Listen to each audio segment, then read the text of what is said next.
बिस्मिल्लाहिर्रहमानिर्रहीम, अस्सलाम वालेकुम, गुड मॉर्निंग, वेलकम टू सुनो पाकिस्तान। मैं हूं आपका होस्ट अजीम राना और मेरे साथ मौजूद हैं शहरबानो अवान। उम्मीद है आप ठीक होंगे, खैरियत से होंगे और अपना ख्याल रखे हुए होंगे। 2 घंटे आपके साथ गुजारेंगे। आज का दिन बहुत अहम है, मईशत के हवाले से बड़ा अहम है। आज वफाकी हुकूमत अपना पहला बजट पेश करने जा रही है। ज़राए के मुताबिक फाइनेंस बिल की मंजूरी के लिए वफाकी काबीना का खसूसी इजलास आज दोपहर 2 बजे पार्लियामेंट हाउस में बुला लिया गया है, जिसमें फाइनेंस बिल की मंजूरी दी जाएगी और 4 बजे कौमी असम्बली का इजलास शेड्यूल है, जिसमें वफाकी वज़ीर ख़जाना फाइनेंस बिल पेश करेंगे।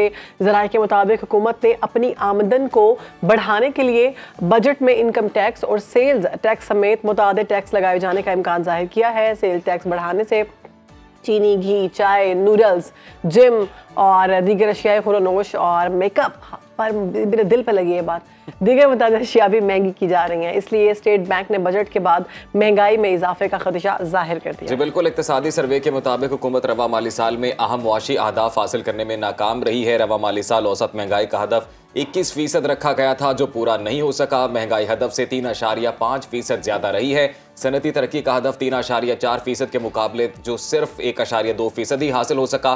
कर्जों में 4,623 अरब रुपए का इजाफा हुआ है। रवा माली साल में सरमायाकारी का हदफ भी हासिल नहीं हो सका है, मगर चंद एक मुआशी अहदाफ में बेहतरी जरूर नजर आई है। इक्तिसादी सर्वे रिपोर्ट के मुताबिक GDP ग्रोथ, ज़राअत, सरमायाकारी और सर्विसेज के शोबे में बेहतरी आई है और यह भी दावा किया गया है कि टैक्स रेवेन्यू में भी 29.3% इजाफा हुआ है। तो इस तमाम सूरत हाल पर बात करते हैं। हमारे गेस्ट हमारे साथ मौजूद हैं, सीनियर सियासतदान ज़ईम कादरी और इसके अलावा तज्ज़ियाकार अब्दुर्रहमान हमें आज ज्वाइन करने वाले हैं इस खास सेगमेंट में। ज़ईम साहब, बहुत शुक्रिया सर आपके वक्त का। जी, थैंक यू सो मच। कैसे आप? अल्लाह का तरस। ज़ईम साहब, ये जो बजट सामने आने वाला है, क्या अवाम दोस्त होगा या अवाम पर बम करने वाला? देखिए, बात तो एक तो ये कि अवाम दोस्त होना तो इसका काबिल फहमी नहीं है। इट्स नॉट प्रैक्टिकली पॉसिबल, क्योंकि जो फाइनेंशियल फिस्कल कंस्ट्रेंट हैं हमारे, वो पिछले 15-20 साल से इस तरह डेवलप हो रहे हैं कि उनकी एप्लीकेशन ही नहीं हो पा रही। और बजट जो है ना जी, उस पर बहुत ज़्यादा जो शोर गौगा मचाया जाता है, उसके लिए बात बड़ी वाज़ेह है कि वो एक प्रीएम्प्टिव डॉक्यूमेंट होता है। आप प्रीएम्प्ट करते हैं कि अगले साल में क्या हासिल होंगे, क्या आपकी टैक्स कलेक्शंस होंगी, क्या आपकी जो है वो इंपोर्ट्स जो होंगी, क्या एक्सपोर्ट्स होंगी। लेकिन हमें हर बार जो होता है वो ये एक डेफिसिट बजट आता है और तमाम वो अहदाफ, जिस तरह भी अजीम भी आपको बता रहे थे कि मोस्ट ऑफ दी अवेलेबल जो हमारे पास फिगर्स हैं, उसमें तमाम अहदाफ जो हैं वो पूरे नहीं किए जा सकते। तो अब जब अब पूरे ही नहीं किए जाएंगे तो उन महासिल से जो रकम इकट्ठी होगी, तो जहाँ वो इम्पैक्ट उसको लगाने की बात आनी है, उन पर भी सीधा डेफिसिट होगा। तो ये एक मेरे ख्याल में एक ढकोसला सा होता है गरीबों के लिए, लोगों के लिए। बात तो फिर वो ये कि बात तो सच है, मगर बात है रुसवाई की। बात सिर्फ ये है कि देखें, आपकी खर्चे जो है ना जी, जब तक आप उन पर नज़र नहीं डालेंगे, जब तक आप उन तललों को जो हुक्मरान करते हैं, एक वजीर अगर 10-10 करोड़ रुपए का पड़ रहा है महीने का, तो भाई एक भूखे मुल्क में ये पॉसिबल नहीं है। प्रैक्टिकलिटीज को कम करें और अपने वज़रा की तादाद को कम करें। 2.5 करोड़ तो जो है वो रुपया तकरीबन एक MP पर 4-6 माह में खर्च हो जाता है महीने पे, और पता लगता है कि जी हर सेशन पे करोड़ों रुपए खर्च हो गया, आउटपुट इज जीरो। कोई वहाँ पे ऐसी लेजिस्लेशन नहीं होती जिसका फायदा हमको पहुँचे। तो बात यह है कि चीज़ों को, वो कहते हैं ना, the fish rots from the head. तो जब वो काम शुरू हो जाए तो फिर वो रुकता नहीं और रुक रहा नहीं। हमारे साथ अब्दुर्रहमान मौजूद हैं, बड़ी ज़बरदस्त रिसर्च करते हैं ये, तो इनसे भी जानते हैं। अब्दुर्रहमान, आप बताइएगा क्या इतलात आ रही है, किस तरह का बजट आने वाला है? बिस्मिल्लाहिर्रहमानिर्रहीम, बहुत शुक्रिया आपका राना साहब। बात यह है कि पाकिस्तान के अंदर हमेशा हुकूमतें क्लेम करती हैं कि हर बजट गरीब दोस्त होता है, मगर हकीकत ये है कि पाकिस्तान में आज तक जितने भी बजट आए हैं और ये जो नया बजट आज हम सुनेंगे, ये गरीब दुश्मन बजट है, ये किसान दुश्मन बजट है, ये मजदूर दुश्मन बजट है, ये तनख्वाहदार तबके के खिलाफ एक खुलेआम ऐलाने जंग है, एक माशी ऐलाने जंग है। ये बजट ये हमें बता रहा है। और इसके दादो-शुमार जो कि अभी आप इक्तिसादी रिपोर्ट का रेफरेंस दे रहे थे, बुनियादी तौर पर ये बजट ये गरीब आदमी को देखकर नहीं बनाया गया, ये IMF की कंडीशंस को देखकर बनाया गया है। इस बजट को आप IMF फ्रेंडली बजट कह सकते हैं। इस बजट को आप अशराफिया फ्रेंडली बजट कह सकते हैं, मगर इस बजट को आप आम आदमी का बजट नहीं कह सकते। ये बड़ी बदकिस्मती की बात है। अभी ज़ईम कादरी साहब ने बहुत इंपॉर्टेंट नुक्ता उठाया कि आप ये जो हुक्मरान तबका है, ये जो वुज़रा हैं, ये जो एक्सपेंडिचर कॉस्ट इनको रखने पर आ रही है, अगर इस मुल्क में सारे फैसले IMF ने करने हैं तो फिर इस वजारत खजाना की हमें क्या जरूरत है? इस वजारत पेट्रोलियम की हमें क्या जरूरत है? इस वजारत खुराक की हमें क्या जरूरत है? कि अगर सारी कीमतें IMF ने तय करनी है, सारे टैक्सेस का फैसला IMF ने करना है, तो हुकूमत ने क्या करना है? फिर तो ऑटो कनेक्ट के ऊपर इस हुकूमत को लगा दें। IMF ने अगर सारे फैसले करने हैं तो do we have choice sir? We don't have any choice, we can not think of a choice in our life, because हमने किया कुछ नहीं है ना यार। हमने पिछले 75 बरस में जो अपने रिसीवेबल्स थे उनकी क्वांटिटी इतनी कम कर दी है, और हमने जो टैक्स पेयर्स के साथ जुल्म किया है, यानी कि अब देखें ना, सारा टैक्स तो दे रहे हैं आप लोग, तनख्वाहदार तबका, बिजनेसमैन का सही टैक्स वैल्यूएशन हो ही नहीं पाई। साहब मैं आपको बताती चलूं, और आज ये आप कहते हैं 11 माह के अंदर 325 अरब रुपए इनकम टैक्स लिया गया है, ये तनख्वाहदार तबके से लिया गया है, और मजीद जो है ये तनख्वाहदार तबके पर टैक्स लगाने के लिए तैयार है। इसलिए कि आपकी टैक्स कलेक्शन का तरीका कार ही गलत है। आपको ये इल्म ही नहीं है कि आप जब कहते हैं ना टैक्स नेट ब्रॉड करना आपने, तो भाई आप तो पाकिस्तान के हर शख्स से, हर फर्द से टैक्स ले रहे हैं। वो शख्स जो माचिस की एक डिब्बी खरीदता है अपने घर का चूल्हा जलाने के लिए, उसमें भी लिखा होता है 10 रुपए प्लस टैक्स।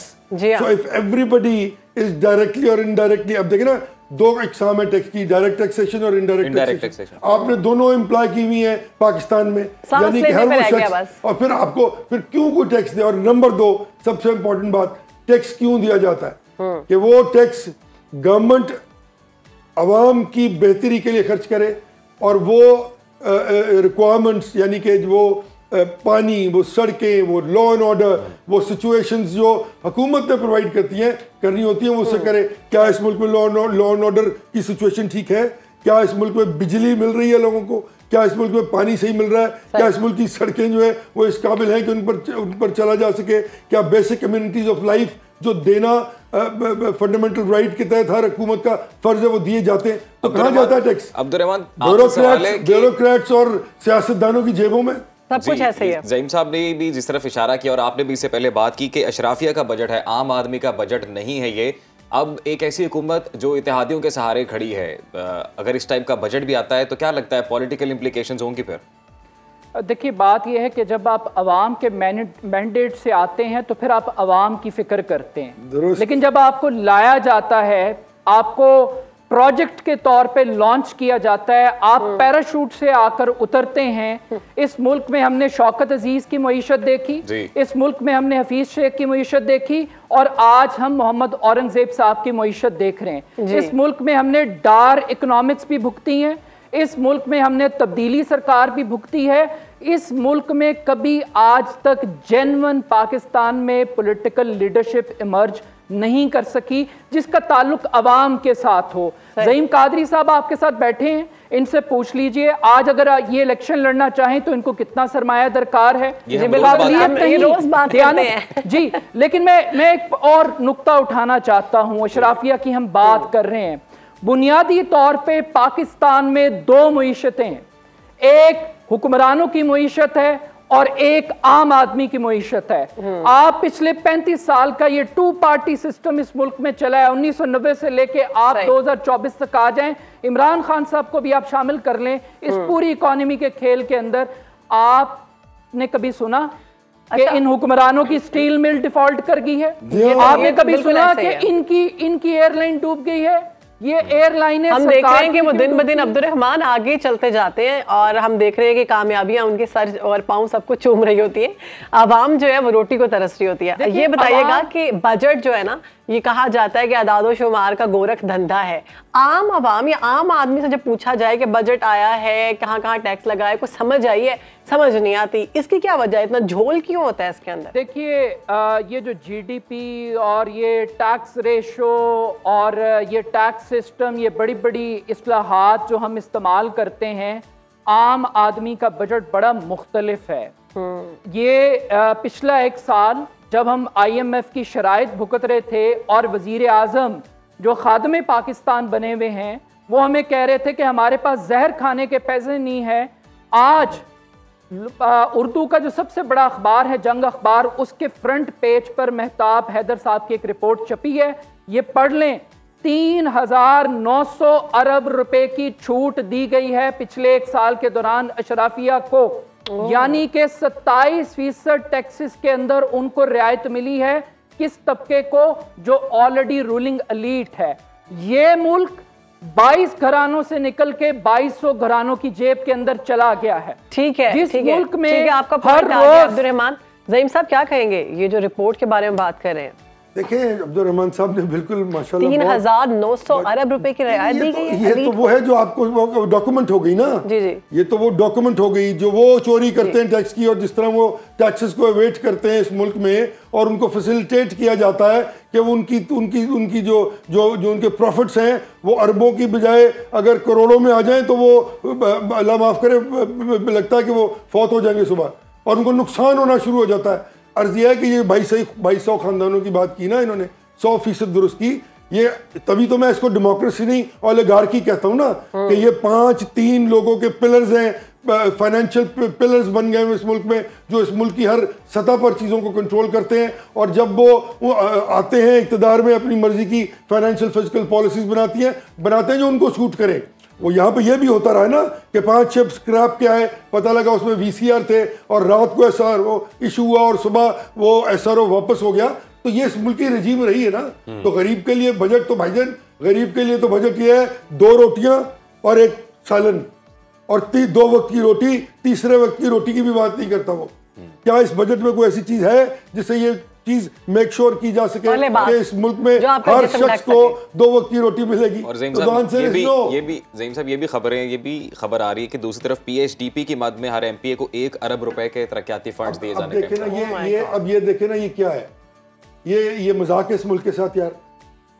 मतलब फॉर्म 47 और फॉर्म 45 का झगड़ा अभी तक हुआ नहीं है, वो फिर 20-20 करोड़ रुपए बना लेंगे। और अब्दुर्रहमान साहब ने कहा कितने पैसे लगते हैं, तो भाईजान लड़ने के लिए 10 करोड़ और जीतने के लिए 25 करोड़, इतने पैसे लगते हैं इलेक्शन में। इसलिए हम जैसे गरीब लोगों ने तोबा कर ली है कि हम जो काम करते हैं। अभी मौजूदा हुकूमत तो ये भी क्लेम कर रही है कि महंगाई में कमी भी आई है, कुछ रिलीफ भी मिला है। तो अभी आपको क्या लग रहा है इस बजट के बाद होगा कुछ? ये बात करने वाले तो खैर मैं बुरा लफ्ज़ नहीं इस्तेमाल करना चाहता, सुनने वालों को भी ये बात जो है ना वो कान पे इस तरह लगती है किसी ने चपेट मारी है। मुझे भी आपने बात की है तो मुझे लगता है कि किसी ने मेरे मुंह पे थप्पड़ रसीद किया है उस गरीब की तरफ से जो 3-4 दिन से सिर्फ दोपहर की रोटी या रात की रोटी खा के सोता है और उसको अगले दिन की रोटी का पता नहीं होता।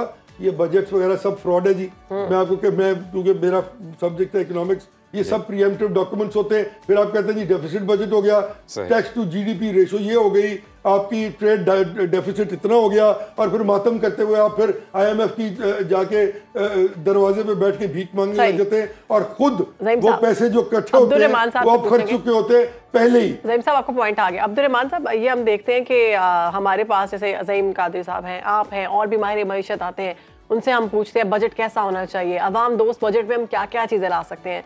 वो बताते हैं कि ये चीज़ें होंगी तो मामलात बेहतर होंगे। क्या ये जो ऑफिशियल्स बैठे होते हैं इनको कोई मशवरा देने वाला नहीं होता? देखिए बात यह है कि जो लोग बजट बनाते हैं एक बहुत बड़ा डिसकनेक्शन है इस मुल्क में।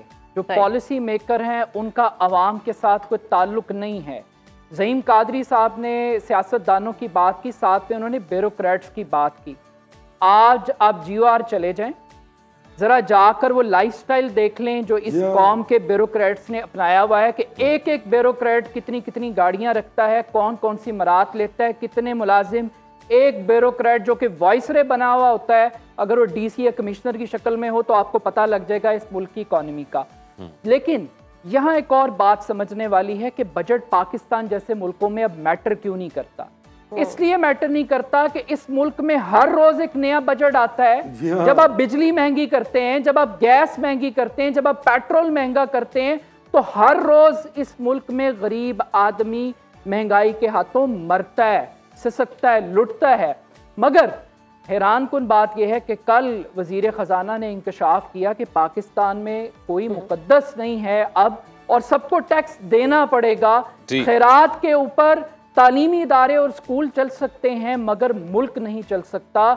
23 IMF के प्लान लेने के बाद हमें ये पता लग रहा है कि मुल्क खैरात में नहीं चल सकता। हम पूरी दुनिया को दावत दे रहे हैं कि पाकिस्तान में आकर इन्वेस्ट करो, लेकिन हमारे हुक्मरानों के सारे कारोबार बाहर हैं।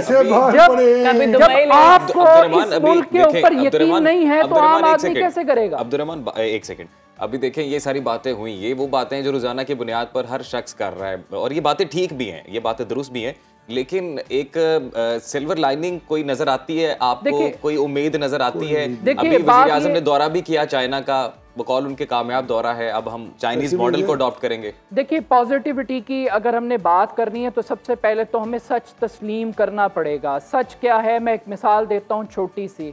एग्रीकल्चर सेक्टर ने सबसे अच्छा परफॉर्म किया है अक्रॉस दी बोर्ड, इस बात को सबने एक्नॉलेज किया है। जिस वाहिद सेक्टर ने परफॉर्म किया है, आपने गंदुम के अंदर उस किसान का माशी कत्लेआम नहीं किया। आपने उस किसान के साथ क्या किया है?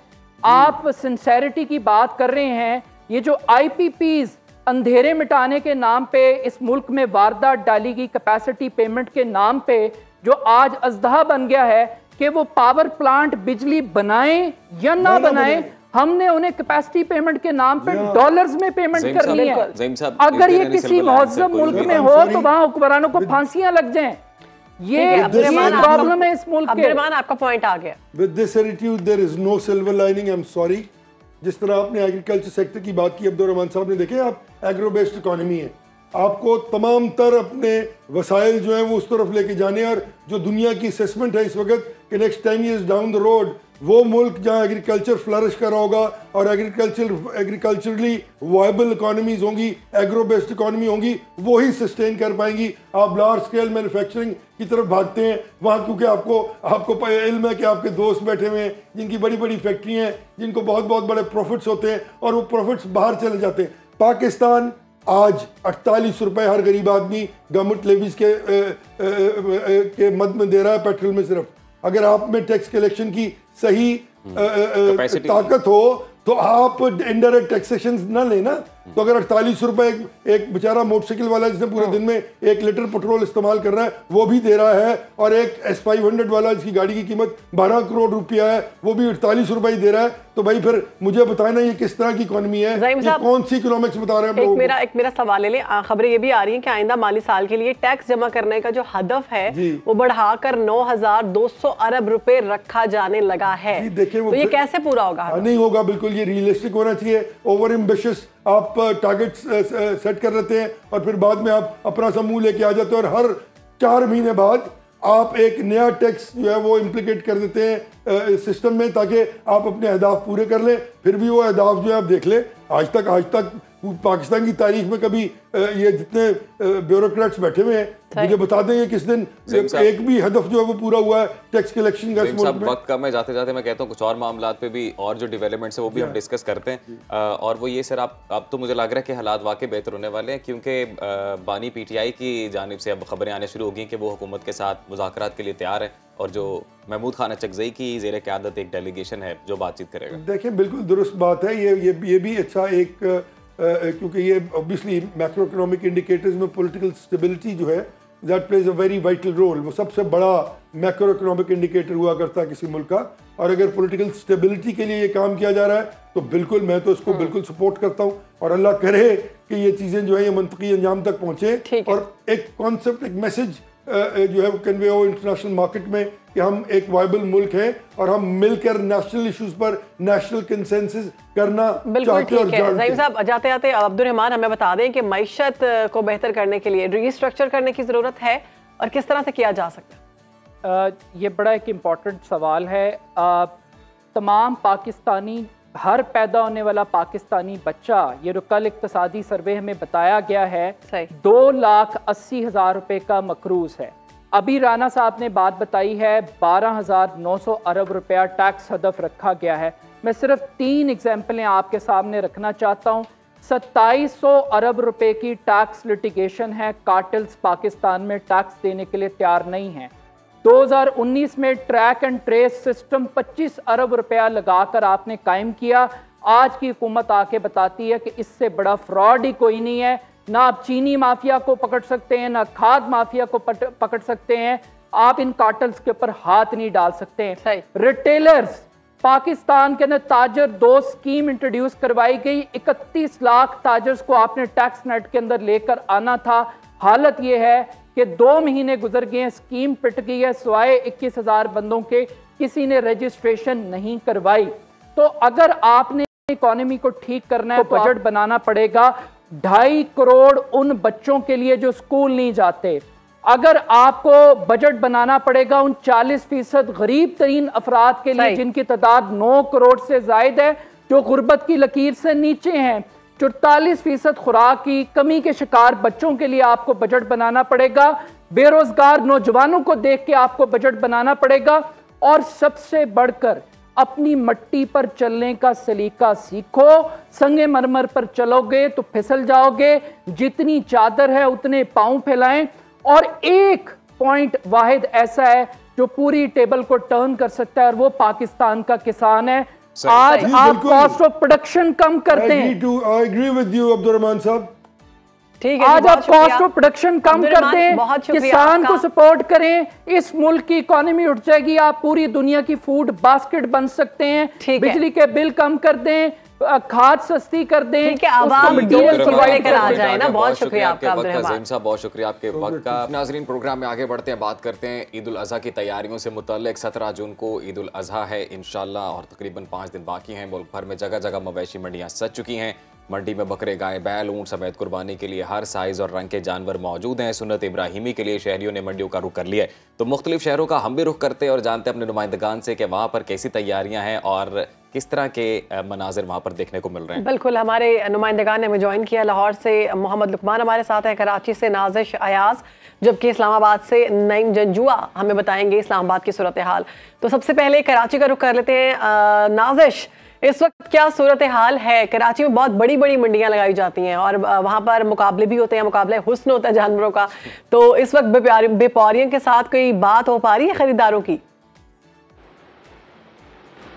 जी बिल्कुल, कराची में अब तो शहर के अंदर भी मंडियों की इजाज़त दे दी गई है। तो कराची के मुख्तलिफ इलाकों में भी मंडियाँ लगी हुई है, जबकि आपको पता है एशिया की सबसे बड़ी मंडी जो है वो हाईवे पर लगती है जी। इस वक्त काफ़ी करोड़ों की तादाद में जो है जानवर इस मंडी में मौजूद हैं। और जो शहर की मुख्तलिफ मंडियाँ हैं उनके अंदर भी बहुत ही हर रेट में जानवर मौजूद है। तो जो शख्स जितने पैसे भी लेकर आएगा, मतलब अगर उसकी जितनी रेंज है तो वो इस हिसाब से अपने लिए कुर्बानी का जानवर लेके जा सकता है। हाँ, महंगाई ने अफेक्ट किया है मंडियों में। आपको पता है जिस तरीके से पेट्रोल के रेट, चारे के रेट बढ़े हैं, और ये बेचारे इतनी पूरे साल अपनी जानवर की खिदमत करके उनको लेकर आते हैं, तो महंगाई की वजह से थोड़ा अफेक्ट तो हुआ है, लेकिन अब भी जो है सूरत हाल थोड़ी कंट्रोल ही नज़र आ रही है। अच्छा नाज़िर जी, बताइएगा, हमें खबर ये मिली है जी, बड़ी अफसोसनाक खबर के गुलिस्तान जौहर कामरान चुरंगी पर बकरों से भरा एक ट्रक लूट लिया गया वहाँ पर। जी, इसकी डिटेल्स क्या है? जी बिल्कुल ऐसा, मतलब देखें, कराची एक मेगा सिटी है और इस मेगा सिटी में मतलब हुक्मरानों की जानिब से, कानून नाफिज करने वाले इदारों की जानिब से वादे बहुत किए जाते हैं, तो ये लोग शहरियों को तो तहफ़्फ़ुज़ दे नहीं सके, अब मवेशी भी महफूज नहीं है। गुलिस्तान जौहर कामरान चौरंगी पे गुज़िश्ता रात जो है बकरों से भरा ट्रक जो है वो गन पॉइंट पर लूट लिया गया। 4 मुसल्लह अफराद जो है 2 मोटरसाइकिल पर आए और जो ड्राइवर था उसे गन पॉइंट पे उसके साथ ही ट्रक ले गए हैं। जो व्यापारी है उसके मुताबिक इसमें जो ट्रक में बकरे थे तकरीबन उनकी मालियत 15 लाख बताई जाती है।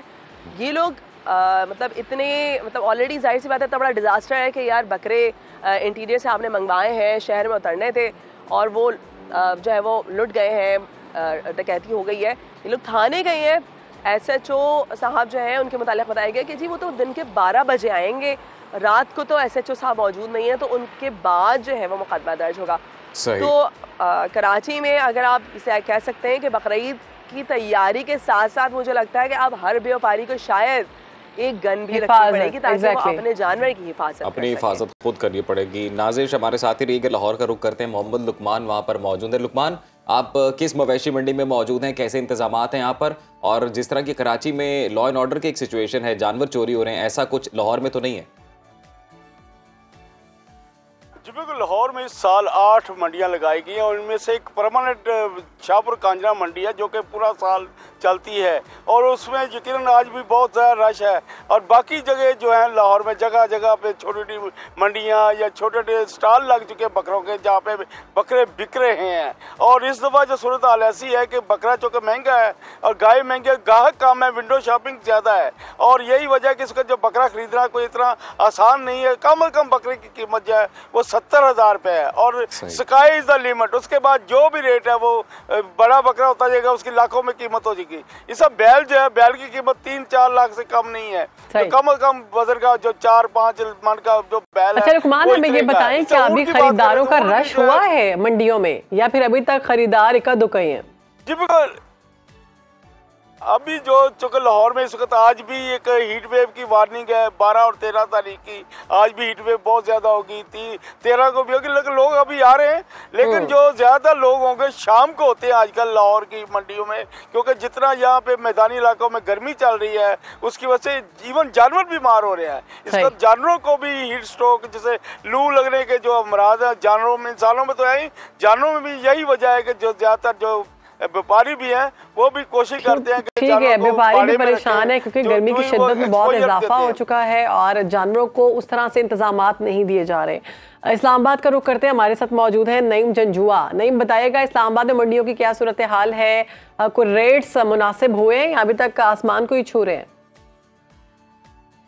जी बिल्कुल, अगर इस्लामाबाद की मंडियों की बात की जाए तो तकरीबन जो सरकारी तौर पे मंडियां लगाई गई हैं वो 5 है उनकी तादाद, और जो सबसे बड़ी मंडी है वो संगजानी में लगाई गई है। मैं इस वक्त ज़िया मस्जिद में मौजूद हूँ। ये इतने ज़्यादा यहाँ पे जानवर तो नहीं कहे जा सकते, लेकिन यहाँ पे जानवर हैं, बड़ा और छोटा जानवर यहाँ पे मौजूद है। इस वक्त अगर देखा जाए इस्लामाबाद में चूँकि ज़्यादा तादाद जो है वो सरकारी जो एहलकार हैं और अफसरान हैं उनकी है, तो शाम को, गुज़िश्ता शाम भी हम यहाँ पर मौजूद थे, शाम को तो यहाँ पर रश था। इस वक्त यहाँ पे रश नहीं है। अगर हमने कुछ ख़रीदारों से रात को भी बात की थी, कुछ इक्का दुक्का यहाँ पे आए, तो उनसे हमने पूछा तो गुज़िश्ता साल की निस्बत अभी जो एक जानवर की कीमत है उसमें तकरीबन 60 से 70 हज़ार रुपये का फ़र्क जो है वो बताया जा रहा है। जो गुज़िश्ता साल 1.5 लाख का बड़ा जानवर लिया जा रहा था वो अब 2,20,000 तक है। इसी तरह बकरे की अगर कीमत देखी जाए तो वो अब यहाँ पे तकरीबन 70 से 80 हज़ार रुपये का बकरा जो है वो नॉर्मल मिल रहा है। उसमें भी जो उसकी कीमत है वो पिछले साल की निस्बत 20 से 25 हज़ार वो बढ़ गई है। अगर हमारी जब यहाँ पे व्यापारियों से बात हुई है तो वो कहते हैं कि यहाँ पे जिस तरह कहा जा रहा था सहूलतों का, उस तरीके से सहूलतें भी जो हैं वो फराम नहीं की गई। लेकिन जो पुलिस की तरफ से हर साल हम देखते हैं कि यहाँ पे एक केबल बनाया जाता है 15 का, क्योंकि अगर कोई ऐसा कोई नाखुशगवार वाक़या व्यापारियों के साथ पेश आए तो वो फौरी तौर पर वहाँ पे रब्ता करते हैं। वो यहाँ पे कोई इंतजाम किए गए वहाँ पर बकरों के हवाले से? क्योंकि गर्मी के हवाले से पता लग रहा है कि मंडियों में मुकम्मल तौर पर सही से इंतजामात नहीं किया गया।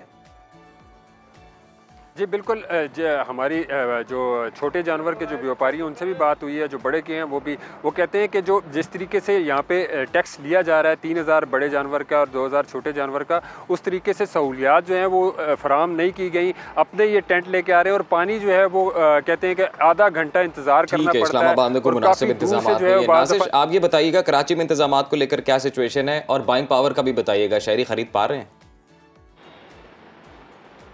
जी बिल्कुल, बाइंग पावर जो है कराची में बेहतर नज़र आ रही है, क्योंकि आपसे कुछ देर पहले ही मैं बकरों के व्यापारी से पूछ रही थी तो उन्होंने मुझे बताया कि कम से कम कीमत जो है वो बकरे की 30,000 रुपये है, जबकि इससे ऊपर के रेट में भी बकरा, यानी जितना सेहतमंद होगा, जितना बड़ा होगा, फिर आपको इससे ऊपर के रेट में मिल जाता है। अगर गाय की बात बता रहे हैं तो सबसे कम कीमत गाय जो है इस मार्केट में 1.5 लाख रुपये है और सबसे बड़ा जानवर जो है अभी इस मंडी में मैं खड़ी हूँ वहाँ 22 लाख रुपये। तो ये डिपेंड, क्योंकि आपको पता है कराची में जो है बहुत ऐसे उम्रा भी रहते हैं जो बहुत बड़े बड़े जी बिल्कुल, तमाम शहरी रुख कर रहे हैं मुख्तलिफ शहरों में मंडियों का और कोशिश की जा रही है भाव ताव करके ईद से पहले ही जानवर खरीद लिया जाए टाइम पे। बहुत शुक्रिया हमारे नुमाइंदगान मोहम्मद लुकमान, नाज़िर शयाज, नईम जंजुआ ने हमें तफसीलात से आगाह किया। प्रोग्राम में आगे बढ़ेंगे, बात करेंगे मौसम की। गुज़श्ता कुछ दिनों से हमने देखा कि मौसम बहुत ही ज़्यादा गर्म हो चुका है, शिद्दत पकड़ रहा है। महकमा मौसमियात ने आइंदा दिनों में गर्मी की शिद्दत में इजाफे की पेशगोई कर दी है और बताया है कि पंजाब और सिंध के मैदानी इलाकों में दर्जाए हरारत 45 सेंटीग्रेड तक जा सकता है। बिल्कुल जी, मौसम की सूरत हाल जानने के लिए हमारे साथ मौजूद हैं चीफ मेट्रोलॉजिस्ट सरदार सरफराज साहब। सरफराज साहब, बहुत शुक्रिया आपके वक्त का। पिछले कुछ दिनों से मौसम बेहतर रहा है, अब फिर ये खबरें आ रही हैं कि मौसम मजीद गर्म होने वाला है। सर मजीद क्या इतलात हैं? जी बहुत शुक्रिया। देखिए अब चूँकि ड्राई वेदर है, बिल्कुल पिछले दिनों तो कुछ ना कुछ आंधी वांधी चली थी 2-3 दिन पंजाब के बेशतर शहरों में, और कहीं कहीं बारिश भी हुई थी, ख़ास कर केपी के चंद एक इलाकों में तो अच्छी बारिश भी हुई, कश्मीर में। तो वो जो थी असल में 3-4 दिन तक वेस्टर्ली वेव प्रिवेल कर रही थी पूरे मुल्क पर, तो उससे टेम्परेचर नीचे आ गए थे काफ़ी, और साथ में ज़ाहिर आंधी वांधी चल रही थी। तो अब वो चूँकि बिल्कुल ड्राई वेदर है और अगले कोई 1-आध हफ्ते तक ड्राई वेदर है, कोई ऐसी कहीं भी कोई सिग्निफिकेंट बारिश नहीं है सिवाय बिल्कुल नॉर्थ में केपी के चंद एक इलाके या गिलगित बल्तिस्तान। अदरवाइज तो सभी जगहों में ड्राई वेदर है, और ड्राई कंटिनेंटल एक तरह से एयर होगी दोबारा से, सॉर्ट ऑफ हाई प्रेशर होगा, तो इस वजह से गर्मी होगी। अब कह लें आपके ईद दूसरे दिन तक, यानी 18 या 19 तक ये जो सही मिड 40s में टेम्परेचर 45, 46, 47 का हो सकता है, जो डीजी खान वगैरह की तरफ दोबारा से 48 से 50 की रेंज में भी जा सकता है, खासकर 2 दिन ईद का दिन। फराज साहब, प्री मॉनसून के बारे में बताइएगा, कब तक ये शुरू होगा और कब तक रहेगा? देखिए इम्कान ये है कि 19 या 20 जून से शुरू होने का है कुछ ना कुछ इलाकों में, खासकर जो नॉर्थ ईस्ट पंजाब है, जो इंडिया के साथ लगता है हमारा इलाका, कसूर, ऊपर लाहौर, नारोवाल, सियालकोट, झेलम, ये जो पट्टी है मानसून की कोर बेल्ट होती है हमारी, तो उन एरियाज़ में इम्कान है कि 19 या 20 जून से शुरू होने का इम्कान है कुछ ना कुछ प्री मानसून बारिशें, और फिर ये 22 या 23 जून तक एटलीस्ट 3 से 4 दिन तक स्पेल ग्रेजुअली फिर नीचे साउथ पंजाब की तरफ भी फैलेगा, और इसी तरह से जो ईस्ट बलोचिस्तान है उन इलाकों में भी, और केपी के जनूबी इलाके जो ये इस पूर्व पट्टी पे मलाई सिंध में भी कहीं कहीं इम्कान है, जो कि पहली। सरदार साहब, अभी ईद उल अज़हा की छुट्टियां आएगी सर, और ये एक ट्रेंड है कि छुट्टियों में लोग बड़ी तादाद में घूमने जाते हैं नॉर्दर्न एरियाज़ में, यहाँ मैदानी इलाकों से। तो नॉर्दर्न एरियाज़ में कैसा मौसम है, और कोई एडवाइजरी अगर आप देना चाहें? देखिए मौसम खुश्क ही है ज़्यादातर इलाकों में, और जैसे मैंने कहा ना कि आपको कि 17 तारीख ईद पड़ेगी, तो 17, 18 और 19 तक तो तकरीबन खुश्क ही मौसम है, कोई ऐसा नहीं। हाँ, एक जगहों पे हो सकता है कुछ ना कुछ, वैसे लाहौर और गिरदुनवा में 14 और 15 को भी कुछ हो सकता है आंधी वांधी चाहिए, और दोबारा से टेम्परेचर थोड़े से नीचे आ जाए, और किसी की जगह पे कोई फराज साहब, बिलखसूस ईद के बारे में हमें बताइएगा। हम जानना चाहते हैं कि ईद के जो 3 दिन हैं ये कैसे गुजरेंगे? देखिए ईद के पहले दोनों दिन तो गर्म गुजरेंगे, 17 और 18 तारीख जैसे मैंने आपको बताया, टेम्परेचर्स वही 45, 46 इस रेंज में ज़्यादातर इलाकों में, मैदानी इलाकों में, पंजाब भर के, सिंध में भी। और फिर 19 की शाम से या रात से जो तीसरा दिन होगा ईद का, उससे आप कह सकते हैं, या फिर 20 से ऑनवर्ड एक वेव जो प्री मानसून की आएगी, तो उसके बाद फिर बारिश की तवक्को है 20 तारीख से, हम कह सकते हैं 20 जून से या 19 की रात से। और सर ये बारिश मैदानी इलाकों में होगी? जी बिल्कुल इम्कान है ये, यानी वो ये मैंने आपको बताया ना कि जो हमारी कोर मानसून बेल्ट होती है, जो इंडिया के साथ नेबरिंग जगह हैं, जैसे लाहौर है, नीचे कसूर है, ऊपर सियालकोट, नारोवाल, झेलम, इस्लामाबाद, ये जो पट्टी है, और फिर वहाँ से फैलते फैलते नीचे साउथ पंजाब की तरफ भी शिफ्ट होगा, ये वेव होगी, और अपर सिंध तक उसका असर होगा, और नॉर्थ ईस्ट बलोचिस्तान तक उसका असर होगा। तो वो 2 या 3 दिन का तरह से दौरानिया उसका दिखाई देता है, और उसके बाद फिर जून के एंड तक ड्राई वेदर ही दिखाई देता है। बहुत शुक्रिया आपका सरदार सरफराज हसन को आपने वक्त दिया और बताया मौसम के हवाले से। तो मौसम तो गर्मी रहने वाला है, इनफैक्ट 45-46 वो बोल रहे थे कुछ इलाकों में दर्जा हरारत जाएगा। शिद्दत में गुजरेगी, शिद्दत की गर्मी। बिल्कुल जी, और ऐसे में जाहिर है जब ईद है, कुर्बानी के जानवर भी होंगे तो उनका ख्याल रखिएगा, उनको पानी पिलाते रहिएगा, छाँव में रखें उनको, धूप में बिल्कुल ना रखें, बीमार हो सकते हैं, और बीमार हो जाएं तो फिर कुर्बानी मुश्किल हो जाएगी। जैसा कि आपको पता है कि आज हुकूमत बजट पेश करने जा रही है। रवा माली साल में मुल्क की मईशत की कारकर्दगी कैसी रही और कौन कौन से अहदाफ हासिल किए गए, और हुकूमत कौन से टारगेट्स पूरे करने में नाकाम रही, वजूहात क्या रही, आगे मौके क्या है, आने वाला बजट कैसा होगा, कौन कौन से टैक्सेस लगेंगे, महंगाई का तूफान कितना तेज़ होगा, आवाम को कितना रिलीफ मिलेगा, और आइंदा साल मुल्क की मईशत को कौन कौन से चैलेंजेस का सामना करना पड़ेगा, इस तमाम सूरत हाल पर बात करते हैं। हमें ज्वाइन किया है माहिर मईशत हैं डॉक्टर खाकार नजीब साहब। डॉक्टर साहब बहुत शुक्रिया आपके वक्त का। आज बजट पेश होने वाला है, क्या लगता है आपको आवाम को रिलीफ मिलेगा और कौन कौन से टैक्सेस लगने जा रहे हैं? So let's start with some good news and that is कि पाकिस्तान की जो लाइफ एक्सपेक्टेंसी है वो इकोनॉमिक सर्वे में अगर आप पढ़ें, बिकॉज लोग सारा कुछ जो है वो ऐसी ही खबरें पढ़ते हैं जो शायद न्यूज़ क्रिएटिंग हो, बट वो 67.3 ईयर्स पे चली गई है compared to 65.7 years a few years back। ये कैसे हुआ? ये मैं इसी जी ये कैसे हो गया? बहुत अच्छा, मैं ये आपने अच्छा किया पूछ के। So you know the serious news on this is कि लोगों को रियलाइज करना है कि इम्यूनाइजेशंस जो हैं वो बहुत मददगार साबित होती हैं आपको मेन डिजीजेस से दूर रखने के लिए।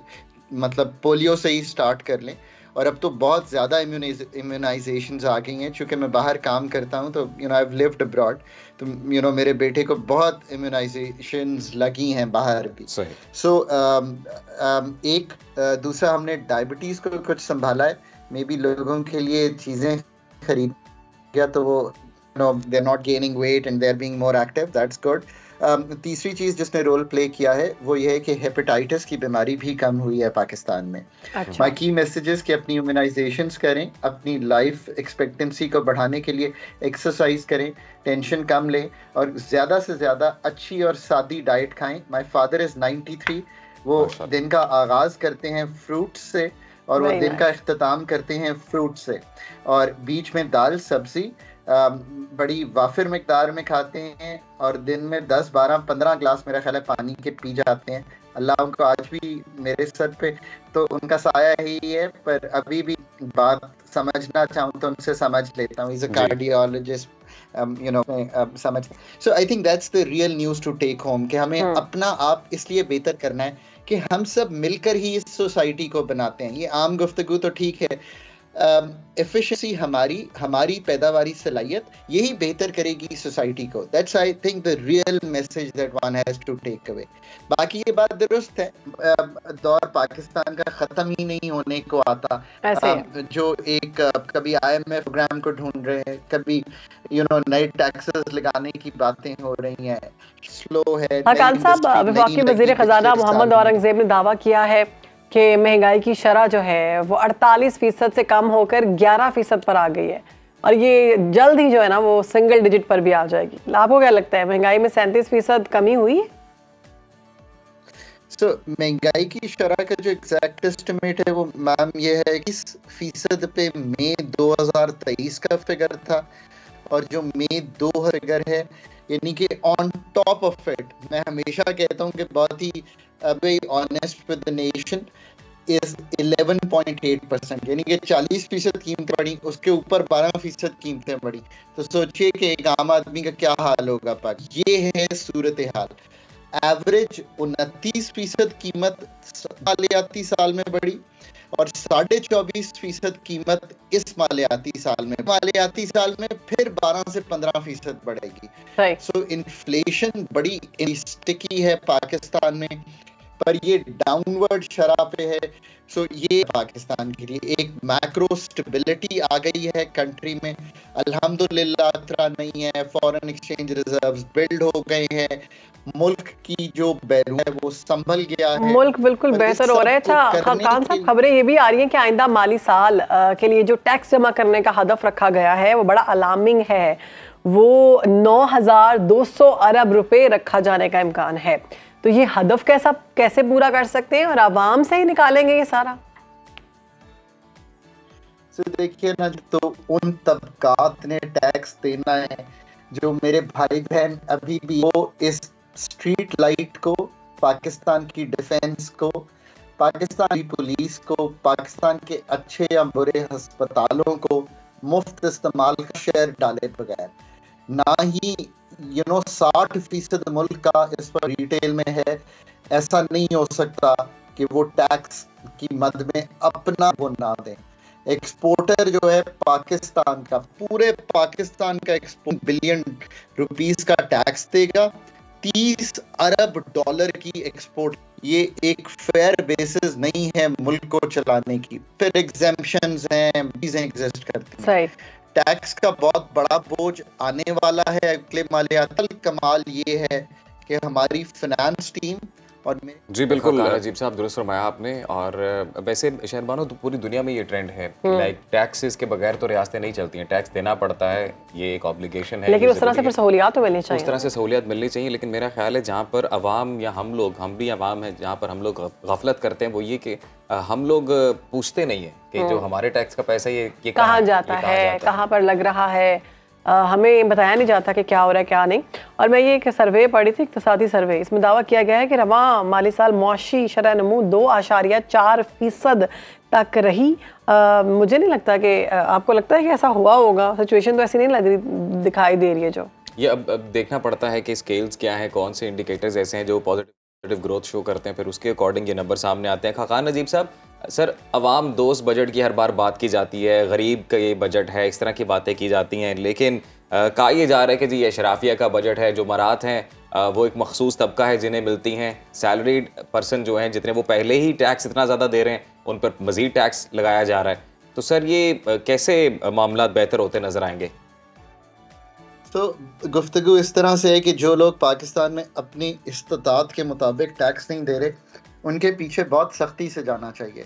आई थिंक कि वो वक्त आ गया है कि ये रियलाइज़ करें कि आप पाकिस्तान की स्ट्रीट लाइट को, पाकिस्तान की डिफेंस को, पाकिस्तान की पुलिस को, पाकिस्तान की हेल्थ और एजुकेशन के सिस्टम को जितना भी इस्तेमाल करते हैं, उसका आपने वो शेयर देना है जो आप पे ड्यू है।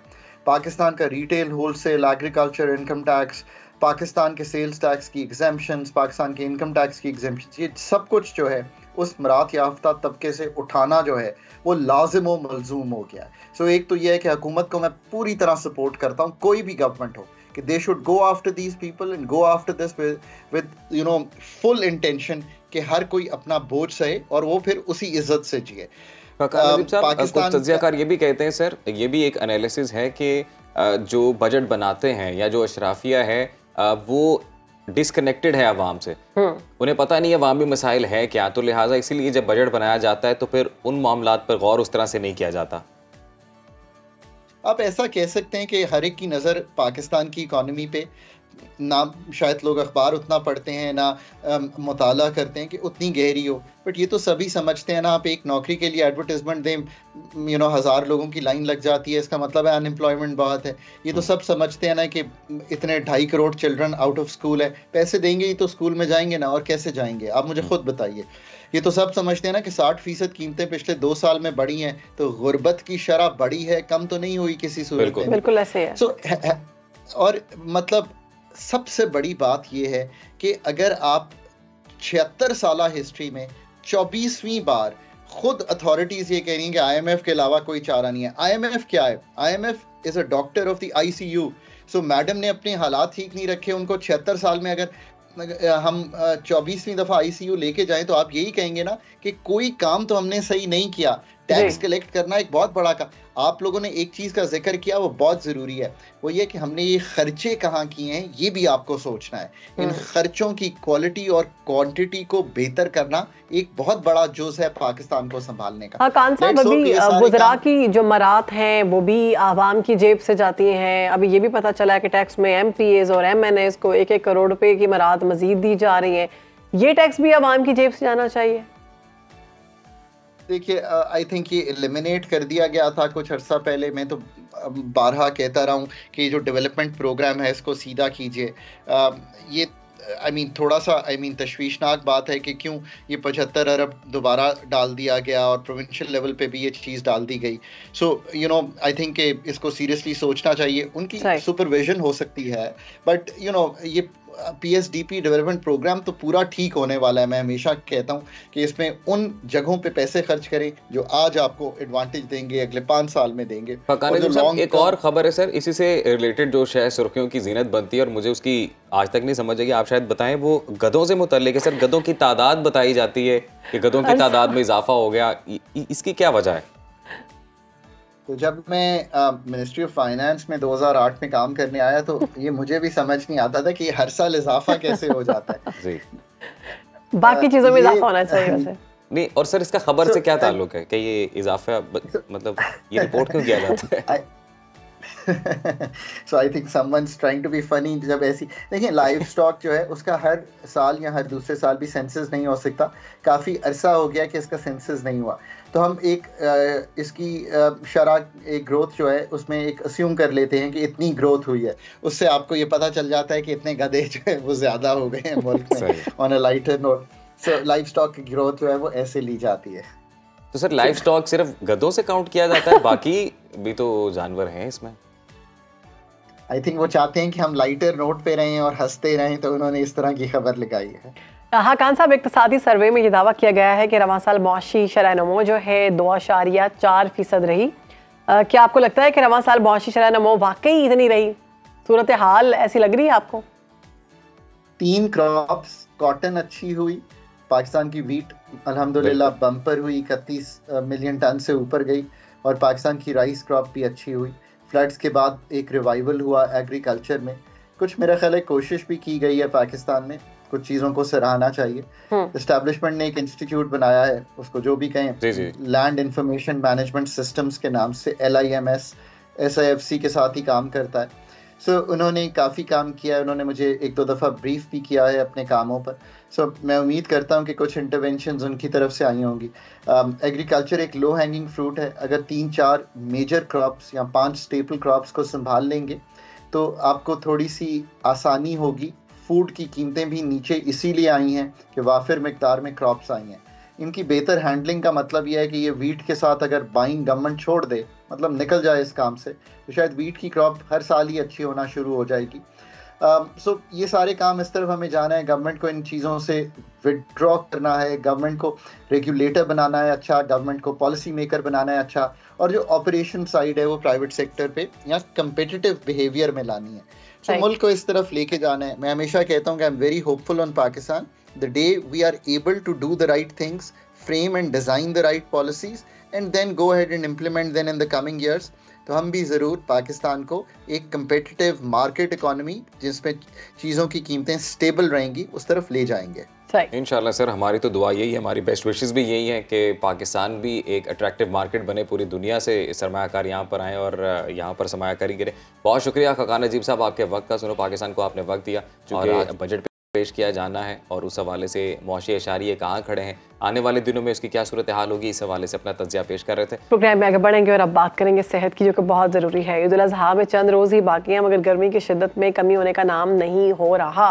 हीट स्ट्रोक, डिहाइड्रेशन और लूज मोशन, ये सारे मसाइल जो है ना पेश आते हैं ज़्यादा गोश्त खाने के बाद, और गर्मी भी होती है तो हम ख्याल नहीं रखते। इसी वजह से हमारा जो है गैस्ट्रो का मसला हो जाता है, उसके साथ साथ हमारा पेट ख़राब हो जाता है, हमें बेचैनी महसूस होती है। गर्मी के साथ साथ आपका हाजमा जो है, निज़ाम हाजमा, वो भी ठीक नहीं रहता।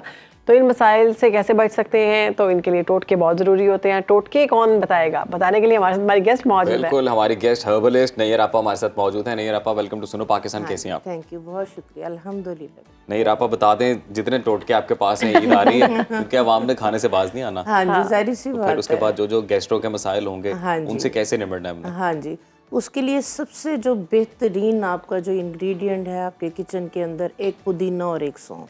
ये सौंफ और पुदीना, ये बेहतरीन जो है वो इसका इतना मज़े का कहवा बनता है। अच्छा। तो ये आप जो है, ये जैसे हीट स्ट्रोक की बात हो रही है, हीट स्ट्रोक में भी आप बाहर निकल रहे हैं, बाइक चला रहे हैं, आपने जो है वो ज़्यादा आपका जो है वो आउटडोर में आपका जो है वो टाइम गुजरा है, तो ज़रूरी नहीं होता कि ठंडा पानी ही आपकी प्यास को जो है वो बुझाए। आप जो है वो जो लोग ख़ास कर जो है वो आउटडोर में काम कर रहे हैं और उन्हें ये इशू जो है ना, मेरा कल हॉस्पिटल जो है वो चक्कर लगा, तो वहाँ पे आप यकीन करेंगे कि 3-4 पेशेंट्स इतने सीरियस थे, सिर्फ क्या है कि वो सारा दिन जो है वो धूप में गर्मी में काम करते रहे, उन्हें फील नहीं हुआ, और जो है ना वो बुखार उनके जो है वो गर्दन तोड़ बुखार और इस तरह के शोर, इतनी उनकी सीरियस कंडीशन। तो इन चीज़ों को जो है ना वो इतना लाइट नहीं लेना चाहिए, हीट स्ट्रोक को खासकर। तो उसके लिए ये है कि जो लोग आउटडोर में काम करते हैं वो क्या करें कि 1 लीटर जो है वो पानी लें, उसके अंदर थोड़ा सा पुदीना डालें, थोड़ी सी सौंफ डालें, 1 चुटकी जो है वो पिंक सॉल्ट की डालें, एक आधा जो है वो लेमन उसमें निचोड़ के वो वाली पानी की बोतल जो है वो अपने पास रखें। पानी चाहे वो नीम, पुदीना डालें, लेमन डालें, पिंक सॉल्ट डालें, पिंक सॉल्ट और सौंफ। ये आपके जो है वो डाइजेस्टिव सिस्टम को भी जो है वो बेहतर रखता है। डायरिया वगैरह, वॉमिट, इस तरह के जो इश्यूज़ हो रहे होते हैं उससे भी जो है ये क्योर करेगा। और दूसरे नंबर पे हीट स्ट्रोक, आपकी गर्मी जो बॉडी के अंदर आपकी हिद्दत है उसको कंट्रोल करेगा।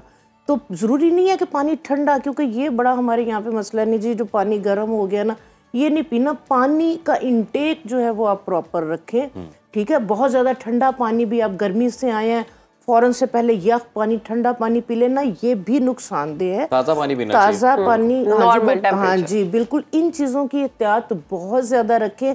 आजकल जो है वो हीट स्ट्रोक की वजह से जो गर्दन तोड़ बुखार हो रहा है वो बुखार बहुत ज़्यादा जो है वो सीरियस कंडीशन में जो है वो ले जाता है। अच्छा नहीं रहा, तो बड़ा तांबे का चमकता हुआ कोई ग्लास नुमा बना हुआ, इसमें हाँ क्या जी, ये कॉपर का जो है ना, ये कॉपर के कप भी मिलते हैं, कॉपर के वॉज ग्लास भी इस तरह से मिलते हैं।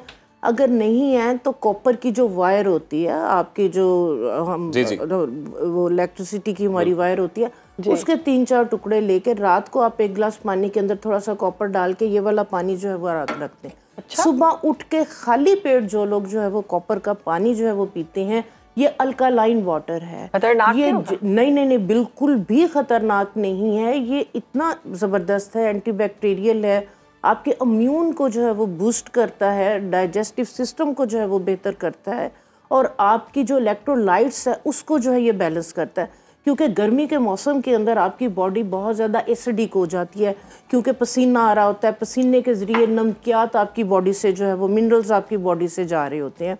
तो इसका जो पानी है, जो कॉपर की कोई भी उसमें वायर डाल लें, अगर आपके पास कॉपर का ग्लास नहीं है, अदरवाइज ये आम आपको बर्तनों की दुकान से मिल जाता है। ठीक है। तो आप अगर रात को जो है ये कॉपर के ग्लास के अंदर, जो लोग खासकर आउटडोर में रहते हैं, उनके ब्लड में बहुत हिद्दत है, चेहरा गर्म रहता है, हाथ पांव गर्म रहते हैं, तो वो जो है ये कॉपर के ग्लास के अंदर जो है वो कॉपर जो वाटर जो है वो लेना शुरू करेंगे।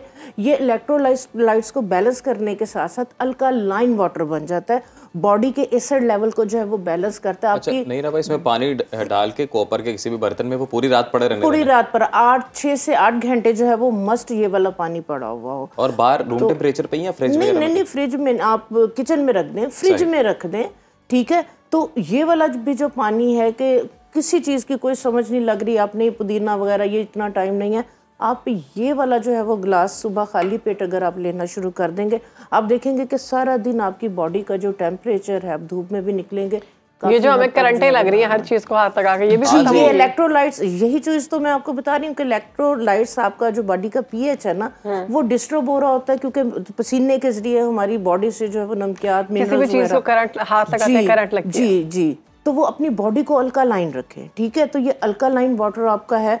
आपके पास अगर कॉपर नहीं है तो बेहतरीन है कि आप जीरे को हल्का सा तवे पे भून लें और सौंफ को, दोनों को बराबर क्वांटिटी के अंदर भून के आप इसका पाउडर बना लें, ठीक है। इसके अंदर आप हल्का सा जो है पिंक सॉल्ट डाल दें, ये एक चूरन सा बना के आप अपने पास रख लें। आप नीम गर्म पानी में चाहे इसका कहवा बना के पिए, या इसी तरह से चुटकी इसकी, बहुत मज़े का जो है वो लगता है, तो आधी चाय की चम्मच ये लेके आप ऊपर से जो है वो पानी पी लें। ये भी आपका जो है वो अल्कालाइन कहवा जो है वो बन जाएगा, आपकी बॉडी के पीएच को, आपके इलेक्ट्रोलाइट्स को जो है ये नॉर्मल रखेगा, आपकी सेहत, आपकी तबीयत, आपकी बॉडी का टेम्परेचर जो है वो इसके साथ जो है वो नॉर्मल रहेगा। अच्छा नहीं रापा, कई लोग ये भी बताते हैं कि खाना बनाना भी कॉपर के बर्तन में काफ़ी फायदेमंद। बिल्कुल जी, बिल्कुल। ये तो पहले आप देखेंगे तांबे के बर्तनों के अंदर ही खाना बनता होता था, फिर स्टील आ गया और फिर नॉन स्टिक और ये चीज़ें, तो ये टॉक्सिक है। लेकिन क्या है कि ये थोड़ा सा जो है वो कॉपर अब महंगा है।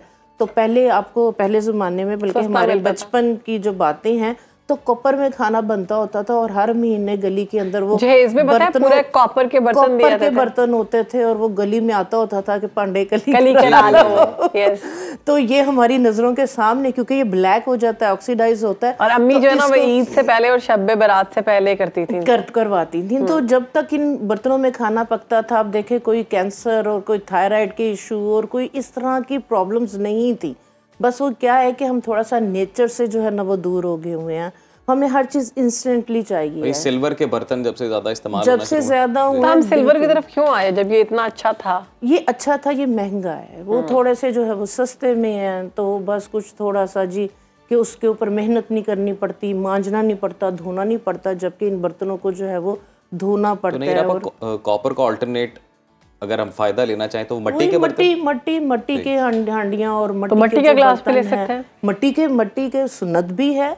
आप मट्टी के ग्लास के अंदर जो है वो रात को आप जो है वो पानी आप जो है वो डाल के आप रख दें, सुबह में, बल्कि जो आप देखें कि घड़े हैं, घड़ों के अंदर भी उन्होंने कूलर की तरह के टूटने से लगाई हुई हैं, तो वो उसके अंदर पानी भी ठंडा रहता है और वो नेचुरल आपका जो है वो फिल्टर वाटर है। कोई आपको बाहर से फिल्टर वाटर लाने की ज़रूरत नहीं है। वो जो मट्टी का कच्चा बर्तन है वो सारे टॉक्सिन्स को जो है ना वो एब्जॉर्व कर लेता है और आपका नेचुरल वो फिल्टर्ड और ठंडा पानी है। तो बस ये है कि नेचर से दूर होने की वजह से जो है ना जितने प्रॉब्लम मसले अच्छा सत्तू जो है सौगात है जी जी इस मौसम की, बिल्कुल उसमें कुछ लोग मिक्सचर सत्तू के अंदर मिक्स कर देते हैं बाकी चीजें भी, तो उसकी पहचान क्या है? सत्तू के अंदर नहीं, आपको पता है 2 नंबरी तो हर जगह चलती है, लेकिन ये है कि सत्तू अगर आप जो है वो किसी जो चक्कियाँ वगैरह होती हैं, ठीक है, उनसे आप जौ लेके, जौ को है कि हल्का सा साफ करना पड़ता है, हल्का सा भून के, कच्चापन नहीं हो उसमें, हल्का सा भून के फिर उसका जो है वो पाउडर बनता है, तो वो खुद से आप पिसवा के आप लेके आए। यहाँ कोई ऑथेंटिक मार्केट से भी आ रहे हैं, पैकेट्स बने हुए हैं, ऑथेंटिक भी हैं, अच्छी शॉप से आप वहाँ से लें और उसके अंदर चीनी नहीं डालें। अच्छा। उसके अंदर सत्तू के अंदर आप शक्कर डालेंगे तो आपको उसका जो है वो बेनिफिट मिलेगा। तो सत्तू जो है वो बेहतरीन है कि जैसे दोपहर में बच्चे घर से स्कूल से जो है वो वापस आए हैं, तो सत्तू का जो पानी, जौ का जो पानी है वो भी बेहतरीन है। अच्छा, उसको हम छान कर पिए या फिर ऐसे? नहीं, ऐसे ही मजे का लगता है, लेकिन वो बच्चों को होता है कि हाय ये मुंह के अंदर आ रहा है उसका कोई ना कोई, तो वो ऊपर से अगर उसका कोई जौ का जो है वो आ गया ऊपर छिलका वगैरह, उसको आप ऊपर से उतार ले, बाकी उसका जो सारा फाइबर है उसके साथ तो आप उसको अगर इसमें शक्कर वगैरह ऐड करते हैं कुछ भी चीज़ ऐसा, तो ये आपका जो शुगर लेवल तो नहीं डिस्टर्ब करता? हाँ, जिन लोगों को शुगर है वो तो बिल्कुल भी शक्कर वगैरह कुछ नहीं डालें, तो वो खाली सत्तू को जो है वो लें, जौ का दलिया ले लें, सत्तू को आप सिंपल जो है वो पानी के अंदर मिक्स करके। अच्छा नहीं रहा, जाते जाते ये बता दें कि अभी ईद पर गोश्त ज़्यादा खा लेते हैं लोग, यहाँ पे कई दफ़ा ऐसा होता है कि भुनाई में ना स्मेल नहीं जाती, तो उसका कोई टोटका, ज़्यादा खाने का भी टोटका? हाँ जी, ज़्यादा बिल्कुल भी नहीं खाएं, ठीक है। और कौरमे इस गर्मियों में तो खासकर कौरमे, मुरगन, मिर्च मसाले घी के अंदर बिल्कुल भी ना भूनें, उसके अपने अंदर इतनी फैट होती है कि अलग से घी डालने की ज़रूरत नहीं। नमकीन गोश्त, अदरक लहसुन, हाँ जी, नमकीन गोश्त मेरे घर तो माशाल्लाह से जो है ना वही बनता है और बहुत खाया भी जाता है और स्मेल भी नहीं होती। उसका तरीकाकार ये है कि आप उसके अंदर एक टुकड़ा दालचीनी का डाल दें, 2-3 लौंग डाल दें, थोड़ा सा जायफल का टुकड़ा डाल दें, काली मिर्च, बड़ी इलायची, हाँ जी बड़ी इलायची डाल दें, थोड़ा सा जो वो काला नमक, काली मिर्च और नमक, अदरक लहसुन की पेस्ट के साथ आप इसको बनाएं। बाद में हल्का सा दही डाल के भुने, कोई घी भी डालने की ज़रूरत नहीं, कोई लाल मिर्च कुछ नहीं। आप देखें कोई स्मेल भी नहीं आएगी और वो गोश्त खाया भी जो है वो जाता है, गोश्त का अपना टेस्ट है। तो उसके साथ जो है वो आजकल जो है ना वो आप चटनी ज़रूर, ठीक है, ईद से पहले भी, हाँ जी, वो आप लाजमी बना के रखें। मेरा तो ये होता है कि मैंने पुदीना इकट्ठा ला के 8-10 गुठियाँ बनाकर फ्रीज कर उसके अंदर जो है वो धनिया डाल के 2-3 जो है वो लहसुन के डाल के, हरी मिर्च डाल के उसको मैं बहुत सुकून ग्राइंड करके उसको मैं आइस क्यूब्स में जो है वो जमा लेती हूँ। बिल्कुल ऐसे मैंने खुद अपनी सासू माँ से ये सीखा है, वो ऐसे करती है, इतना सुकून हो जाता है कि रोज आप एक क्यूब निकालें, दही में उसको मिक्स करें और वो आपकी चटनी तैयार। आप अपने खाने के दौरान गर्मियों के अंदर खासकर दोपहर में तो आप उसका जो है वो बाउल आप खाएं। जिन लोगों का ये बहुत ज़्यादा होता है कि उनका गर्मियों के अंदर हाथ पांव गर्म रहते हैं या बहुत ज़्यादा जो है वो पसीना आता है, आउटडोर में काम करते हैं, तो ये वाली जो चटनी है आपके ना सिर्फ डाइजेस्टिव सिस्टम को बेहतर करेगी, जिस तरह से डायरिया, वॉमिटिंग्स, इस तरह के इश्यूज आते हैं उसको भी ट्रीट करेगी। और ईद में जो है वो गोश्त अगर ज़्यादा खाया गया तो ये चटनी साथ ज़रूर रखें। बाद में ये चटनी आप लाजमी खा लें, इसमें ज़ीरा भी भुना हुआ डाल लें, तो आपका जो गोश्त है खाया हुआ वो भी फ़ौरन जो है वो हजम हो जाए। बहुत शुक्रिया नईर अफ़ा, आपने वक्त दिया है और बड़े ही फ्रूटफुल टोटके आपने बताए हैं जो काम आएंगे जी इंशाल्लाह। प्रोग्राम में आगे बढ़ेंगे, बात करेंगे कुछ लॉलीवुड की। तो पाकिस्तानी फिल्म इंडस्ट्री की डोलती कश्ती को सहारा देने के लिए इस ईद पर 6 नई फिल्में रिलीज़ होने जा रही हैं और इन फिल्मों में नाबालिग अफराद, उम्र-ओ-यार, अभी, भेड़िया, एजेंट, अनीला और मंजू मारिया भी शामिल हैं। क्या ये फिल्में शायकीन को एक बार फिर सिनेमा आने पर मजबूर कर पाएंगी अजीम? इस सवाल का जवाब जान लेते हैं हमारे अगले मेहमान से, फिल्म एंड ड्रामा क्रिटिक हारून शुएब साहब। हारून साहब, वेलकम टू सुनो पाकिस्तान। सर, सबसे पहले बात करते हैं नबील कुरैशी की, जो नामालूम अफराद के बाद इस ईद पर आने वाली फिल्म है नाबालिग अफराद। तो ये बताइएगा कि ये फिल्म नाजरीन की तवक्कुआत पर पूरा उतर पाएगी? देखिए जी, बड़ी जल्दी में बनी है फिल्म, 20 दिनों से 1 महीने के अंदर अंदर ये फिल्म जो है वो from the start to finish मुकम्मल कर दी नबील ने। और नबील और फ़िज़ा की जोड़ी जो है, हमें पता है कि उनसे अच्छी ही चीज़ें एक्सपेक्ट की जाती हैं। उनकी जो भी फिल्म होती है वो एक मज़े की फिल्म होती है, एक इंटरटेनर होती है। तो ये नाबालिग अफराद जो है, ये नामालूम अफराद की कड़ी है या एक बिल्कुल नया सब्जेक्ट होगा? शुएब, मेरा यही सवाल है आपसे हारून कि ये नाबालिग अफराद नामालूम अफराद की कॉपी क्यों है, कोई और नाम नहीं हो सकता? अच्छा नहीं क्योंकि इसमें जो मेन कैरेक्टर्स हैं वो हाशिर वजाहत कर रहे हैं और साथ समर जाफरी हैं और दोनों ही बड़े यंग लड़के हैं, बच्चे हैं हमारे सामने के अभी ड्रामों में आते थे और फिल्मों में आते थे।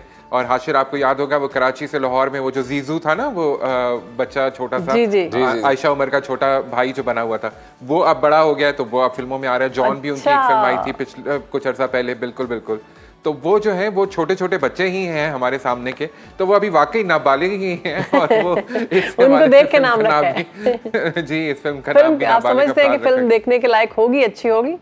देखिए 90s के दौर में में सेट हुई हुई कहानी है ये, तो थोड़ा सा पीरियड का मजा भी मिलेगा हमें। ये वो जमाना है जब VCR पे फिल्में देखी जाती थी। आई डोंट नो, आप लोग तो शायद बाद में पैदा हुए होंगे, मैंने वो वक्त देखा हुआ है। तो VCR मैंने भी देखा बेटा। मैं कहूंगी मैंने नहीं देखा। बिल्कुल बिल्कुल, मुझे पता था आप यही कहेंगे। तो VCR जो था। हारून, हम नेक्स्ट मूवी का पूछना चाह रहे हैं आपसे, वो अभी उसमें जो कास्ट है वो काफी अच्छी है, गौहर है और कुबरा खान है, तो क्या लग रहा है? ट्रेलर तो बड़ा क्लासी है उसका। बहुत खूबसूरत फिल्म है जी। इस फिल्म को भी बनने में 4 साल लग गए, जहां वो फिल्म बहुत जल्दी से बन गई, ये फिल्म बनी ही 4 साल के अरसे में। और बहुत अच्छी उसकी जो ट्रेलर्स आ रहे हैं वो बहुत खूबसूरत हैं।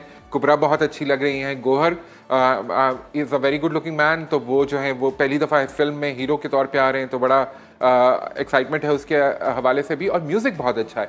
गौहर की फिल्म है, जाहिर है तो म्यूज़िक भी अच्छा होगा। शोएब मंसूर साहब ने भी एक गाना लिखा हुआ है, तो I am really looking forward to this film because इसका म्यूजिक ट्रैक और फिल्म में गाने वाने हो तो फिर मजा आता है ना। बिल्कुल। तो वो बड़े बड़े स्पेक्टिकल्स और गाने, वो कहते हैं ना, किसी ने कहा था कि अगर आपने अपनी फिल्म या ड्रामा अगर हिट करवाना है तो उसका गाना जो है ना वो बहुत अच्छा होना चाहिए। उसके बहुत सारे लोग गाना देख के आ रहे हैं। जी, राहत का गाना इसमें एक बहुत खूबसूरत गाना है, तो ऑफ कोर्स वो कुबरा के ऊपर और गौहर के ऊपर पिक्चराइज हुआ है। तो म्यूजिक बहुत अच्छा है इस फिल्म का, कहानी भी आई एम श्योर अच्छी होगी and I am really looking forward to watching this film अभी। और ये भी बताइएगा हारून, हमारी अगली मूवी है जी उम्र यार, इससे मुतल्लिक आप क्या कहेंगे? उम्र यार, अब अगेन मैं वही कहूंगा कि मैंने तो बचपन में उम्र यार की कहानियां बहुत जी बड़ा फेमस नॉवल होता है। बड़ा फेमस नॉवल। और बैग, मेरे बैग को अक्सर मेरे दोस्त कहते हैं तुम्हारा बैग जो है ना ये उम्र यार का बैग है, इसमें हर चीज मिल जाती है। उसको जंबील कहा जाता है, उम्र यार की जंबील हुआ करती थी। तो ये वो सुपर हीरो है जी जो हमारे लिटरेचर का हिस्सा है, हमारी यादों का हिस्सा है। हमने बचपन में उसकी कहानियां सुनी है। तो जैसे आप देखते हैं ना स्पाइडरमैन है या बैटमैन है, तो हमारा जो सुपर हीरो कैरेक्टर है वो उम्र यार है। और उम्र यार के ऊपर फिल्म बनाई है उस्मान मुख्तार ने, और फरहान ताहिर हैं इसमें, और इसमें सनम सईद हैं, ऑफ कोर्स सना फ़खर हैं। तो वो काफ़ी सारे बड़े बड़े नाम हैं इस फिल्म के अंदर। और ये फिल्म जो है वो मैंने जो ट्रेलर्स देखे हैं उसमें VFX बहुत खूबसूरत, बिल्कुल वर्ल्ड क्लास किस्म की आपको फील आती है। अली काज़मी की उसमें हमें नज़र आएंगे, असलम महमूद साहब हैं। तो ये जो है बहुत खूबसूरत कास्ट के साथ एक बड़े स्केल की फिल्म VFX के साथ मेरे ख्याल में पाकिस्तान में पहली दफ़ा ये एक्सपेरिमेंट हो रहा है। और इंशाल्लाह मुझे लगता है कि ये फिल्म एक नया ट्रेंड सेट करेगी, क्योंकि वो मौला जट के बाद जो है ना वो काफ़ी सारी फिल्में जो है वो कोशिश कर रही हैं कि इस लेवल तक पहुंचा जा सके। अच्छा, अगली फिल्म की बात करते हैं। अभी की तो हमने कर ली है भेड़िया। उसमें जो टीजर है वो बड़ा मुनफरिद और मुख्तलिफ सा है, तो थ्रिल से भरपूर है फिल्म। क्या कहने हैं? बिल्कुल ऐसे ही है जी। अच्छा, ईद के ऊपर इस किस्म की फिल्म जो है ये बड़ा एक नॉवेल आइडिया है कि हॉरर और मिस्ट्री और ये फिल्म लगाई जाए, क्योंकि ईद पे आमतौर पे लोग हल्की फुल्की फिल्में या रोमांटिक कॉमेडीज देखना पसंद करते हैं। तो भेड़िया जो है वो एक ऐसी फिल्म है जिसको देख के मैं तो थोड़ा सा परेशान हो गया। मैंने कहा भाई ये ईद पे किसी का दिल चाह रहा होगा कि अच्छा बकरा ज़िबा किया है, सुबह आप शाम को जाके भेड़िया देखें, हॉरर मूवी देखें। और आपको लगता है कि पाकिस्तानी हॉरर मूवीज में बेहतर हैं या बेहतर बनाई होगी इन्होंने? देखिए जी, अगेन अभी तो फिल्म देखेंगे तो पता चलेगा। अभी तो ट्रेलर ही है हमारे पास, और जाहिर है हमें हमारी आवाम को डरा पाएंगे ये जो हालात से डरे हुए हैं वो किसी चीज से नहीं डरते। वो बेचारे, और उनको मजीद क्या डराना है, डरे हुए को डराने की जरूरत। बजट आ रहा है वैसे भी आज, जी तो वो जी पहले डर जाएंगे। उसी के हवाले से कह रहा हूँ कि जो बेचारे पहले ही डरे हुए हैं उनको मजीद डराने की क्या जरूरत है। लेकिन भेड़िए की जो शक्ल है ना वो बड़ी मुझे फनी लग रही है, उससे तो मुझे डर नहीं लग रहा। अच्छा, आपको फनी लग रही है, ये भी अच्छा है कि स्कैरी फिल्म देख के, हॉरर फिल्म देख के आपको हंसी आए तो फिर ये भी एक एंटरटेनमेंट ही है। तो जी अच्छा, उसके बाद हम आखिरी फिल्म की बात कर लेते हैं जो कि है मंजू मारिया। मंजू मारिया भी एक फिल्म आ रही है, असद अली हैं उसमें और सारा अली ने इसको प्रोड्यूस किया। जी बिल्कुल। और ये भी ईद उल अज़हा पे रिलीज हो रही है फिल्म। ये भी कुछ सुपर नेचुरल किस्म की चीज़ें हैं इसके अंदर भी एक जिन है, इसके अंदर भी एक रोमांस है, तो ये भी एक हॉरर के जॉनरा पे है। अच्छा, मैं एक बात, इससे पहले कि हम बात ख़त्म करें, मैं एक बात ज़रूर कहना चाहूँगा। 5 या 6 फिल्में एक्चुअली पाकिस्तानी इस ईद पर रिलीज़ हो रही हैं या ईद के अराउंड। तो मैं ये अगेन दोबारा सवाल पूछना चाहूँगा, और ये नाजरीन से भी और डिस्ट्रीब्यूटर से, फिल्म मेकर से, कि देखिए इतने अरसे से कोई फिल्म नहीं आई थी, हमारे सिनेमास कैसे सस्टेन करेंगे? और फिर ईद पे ठग करके आपने 5 या 6 फिल्में लगा दी हैं, तो एकदम से कैसे हिट होंगी? तो वो सारी फिल्में कैसे हिट होंगी? उनके लिए तो स्क्रीन्स भी नहीं है, उनके लिए ऑडियंस भी नहीं है, क्योंकि 6,000 से 7,000 रुपया की इंटरटेनमेंट है अगर 4 लोगों की एक फैमिली फिल्म देखने जाती है और वो पॉपकॉर्न खरीदते हैं या बच्चे को कोल्ड ड्रिंक लेकर देते हैं, तो फिर वो किस तरह अफोर्ड कर सकते हैं कि वो एक ही वक्त में 6 या 5 फिल्में देख सकें ईद की छुट्टियों पे? तो ऐसा नहीं हो पाएगा। तो फिर हो सकता है शुएब के लोग जो हैं वो इनमें से कोई मूवी भी ना देखें और सब जाके एजेंट अनीला देखें। एजेंट अनीला देखें। मीरा जी के फैंस तो जरूर ऐसा ही करेंगे। मीरा जी वापस आ रही है एक्शन के साथ। जी अच्छा, मुझे लग रहा है कि मीरा जी का रोल बड़ा छोटा सा है इसमें, क्योंकि जो ट्रेलर्स हैं उसमें भी बड़ा ट्रिकी सा उनको दिखाया गया है। 1-2 सीन्स में दिखाते हैं, फिर उसके बाद एक दूसरी खातून है जो कि ज्यादा नजर आती हैं। तो मुझे नहीं पता कि हमें एजेंट अनीला मीरा जी है या कोई और है, ये देखना होगा। इसमें भी एक कंफ्यूजन सी है, मुझे नहीं लगता कि मीरा जी एजेंट अनीला है, उनकी गेस्ट अपीयरेंस लगती है मुझे इस फिल्म में। अच्छा। और वो जो दूसरी खातून है वो एजेंट अनीला है, लेकिन जाहिर है मीरा जी एक बहुत बड़ा नाम है, तो उनको उन्होंने जाहिर है उसमें प्रोमिनेंस भी दी है ट्रेलर में, ताकि उनकी वजह से भी लोग जो उनके परिस्तार हैं वो देखने के लिए आ जाए। मैं तो ये मूवी देखने जा रहा हूँ, मैं ट्रेलर देखा। मुझे अंदाजा था कि आप जो है वो और कोई फिल्म देखें ना देखें, एजेंट अनीला जरूर देखने जाएंगे। ये मीरा जी के बहुत बड़े फैन है, इसलिए जाएंगे। सब फैन है, हरून सा भी फैन है, मीरा जी के बहुत बड़े फैन है। बिल्कुल, हम सब फैन हैं। तो आप एजेंट अनीला देख रहे हैं और आप भेड़िया देख रही हैं बानो? मैं तो भेड़िया देखूंगी, क्योंकि मुझे ना भेड़िया का चेहरा बहुत ही फनी लगा है, तो आई होप कि मुझे बाकी मूवी जो है वो थोड़ा डरा सके। अभी भेड़िया के वो हमारे व्यूज भी चल रहे, दोबारा से मुझे समझ नहीं आ रही कि बनाया क्या है, भेड़िया ही क्या है? भेड़िया ही है, माने या ना माने, ये भेड़िया ही है। तो हरून, आप कौन सी मूवी देखने जा रहे हैं? हमारा तो फाइनल हो गया। मैं तो एक्चुअली 2-3 फिल्में देखनी पड़ेंगी, अभी भी जरूरी देखनी है, नाबालिग अफराद भी देखनी है और मुझे उम्र यार भी देखनी है। उसके बाद मैं सोचूंगा भेड़िया और एजेंट अनीला, मंजू मारिया में। हमने आपको सबसे पहले भेड़िया और एजेंट अनीला दिखानी है, उसके बाद आप बाकी देखेंगे। अच्छा, ये मुझे लग रहा है सबसे बेहतरीन, अगर मैं प्रेडिक्शन कर सकूं तो वैसे तो आप कर सकते हैं, लेकिन मैं अभी अपने अंदर ही एनालिस्ट बनी हुई हूँ। मुझे लगता है कि अभी जो है ना ये सबसे अच्छी होगी, और उम्र यार। हाँ जी बिल्कुल, इन दोनों फिल्मों से बहुत उम्मीदें हैं। देखिए ये बड़े सीजन प्रोडक्शंस हैं जो कि अच्छे मैच्योर फिल्म मेकर्स जो है वो बना रहे हैं, तो उम्मीद है कि अच्छी ही होंगी ये दोनों। और बाकी जो है वो भी उनको भी ऑल द बेस्ट, उनसे भी उम्मीद है कि अच्छा बिजनेस करें, एटलीस्ट उनकी जो पैसे हैं वो पूरे हो जाएं। लेकिन उसमें भी ये ख्याल करना चाहिए, जिस तरह मैंने पहले कहा था, कि कोशिश करें कि फिर इन फिल्मों को बड़ी फिल्मों के साथ compete ना कराएं, इनको किसी और वीकेंड पे रिलीज कर लें। जैसे आपने बड़ी अच्छी बात की कि इनको पहले अगर कर लेते तो अच्छी बात थी। अजीम जो है ना वो अपनी बात पे अभी तक हंस रहे हैं, जो आपने कहा है कि अजीम देखेंगे एजेंट अनीला, तो अजीम ने अभी से बुकिंग करनी शुरू कर दी है। मैं अपना लाफ्टर कंट्रोल कर रहा हूँ जरा। फर्स्ट डे फर्स्ट शो अजीम जो होंगे वो एजेंट अनीला का देख रहे होंगे। और सबसे पहले फैन जो है ना ये, और ये इंस्टाग्राम पे भी साथ टैग करेंगे कि मैं आ गया हूँ आपको देखने। जी जी। मैं और हारून भेड़िया देखेंगे। नहीं, मैं भेड़िया नहीं देखने जा रहा, मैं अभी और उम्र यार देखूंगा। हारून, ईद के बाद हम दोबारा आपसे बात करेंगे और देखेंगे कि ये फिल्में कहाँ तक पहुंची, कौन कामयाब हुई और कौन सी फिल्म जो है वो नहीं कामयाब हो सके। हम तीनों ने अपने अपने रिव्यूज देने, एजेंट अनीला के बारे में अजीम बताएंगे, आप जो है भेड़िया के बारे में बताएंगी, और मैं अभी और थैंक यू, बहुत शुक्रिया आपका हारून, जबरदस्त। तरीके से आपने बात की और बताया कौन सी मूवी आ रही है, इसमें क्या क्या होने जा रहा है। अब ये तो जाहिर है पहले इतना ही बता सकते हैं, स्टोरी देखने के बाद ही पता चलेगा कि भेड़िया वाकई भेड़िया था या वो एक फनी कैरेक्टर। हम लोग एक ब्रेक लेते हैं जी, ब्रेक के बाद वापस आते हैं।